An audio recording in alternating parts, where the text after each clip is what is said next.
दोस्तों, एक औरत ही घर को जिंदा रखती है। कैसे? चलिए जानते हैं। जब वह अचानक घर पहुंचा, दरवाजा आधा खुला था। अंदर बिल्कुल सन्नाटा और बीच हॉल में उसकी पत्नी बच्चों को गोद में लिए हंसते हुए खाना खिला रही थी। इतनी शांति, इतना सुकून, जैसे किसी तूफान से पहले की खामोशी। लेकिन उसे अचानक उसके चेहरे पर कुछ अजीब लगा। वो हंस तो रही थी पर आंखों का पानी साफ दिख रहा था। घड़ी की टिक टिक तक दिल की धड़कनों जैसी लग रही थी। कहीं कुछ गलत था, बहुत गलत।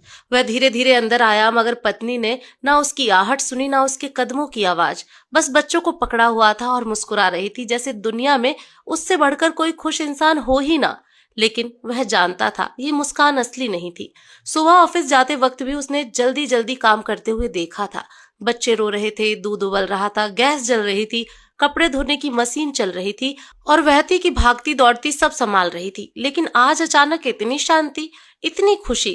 कुछ तो हुआ था। वह चुपचाप सोफे के पीछे खड़ा होकर देखता रहा। वो अपने दोनों बच्चों को खिलाती, पोंछती, चूमती, फिर हंसते हुए कहती, चलो मम्मा के साथ खेलते हैं, पापा आएंगे तो बताना कि हमने खूब मस्ती की। ये आखिरी लाइन उसके कानों में हथौड़े की तरह लगी। मस्ती? क्या सच में?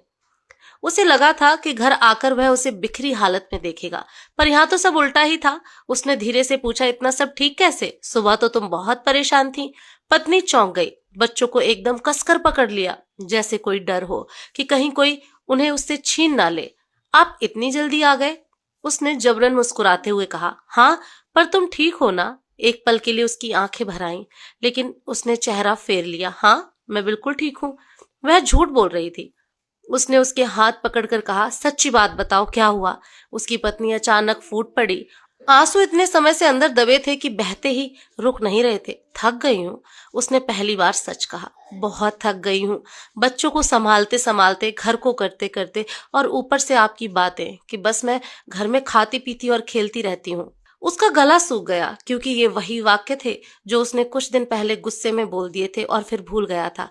लेकिन वह नहीं भूली। तुम्हें लगता है कि मैं घर में बस खाती पीती हूँ? उसकी आंखों में तीर थे। जब रात को बच्चे दो दो बार रोकर उठते हैं, तुम सोते रहते हो। सुबह 6 बजे उठकर उनका नाश्ता, स्कूल की तैयारी, सफाई, तुम्हारी चाय, सब मैं करती हूँ।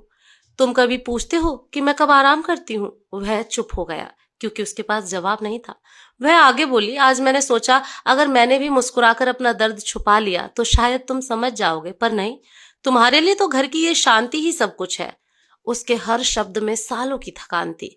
वह उसी को देखता रह गया जिसे उसने हमेशा बस एक हाउसवाइफ माना था। एक ऐसी महिला जो घर में रहती है तो मानो काम ही क्या करती होगी। लेकिन उसके सामने जो खड़ी थी, वह एक हाउसवाइफ नहीं, एक योद्धा।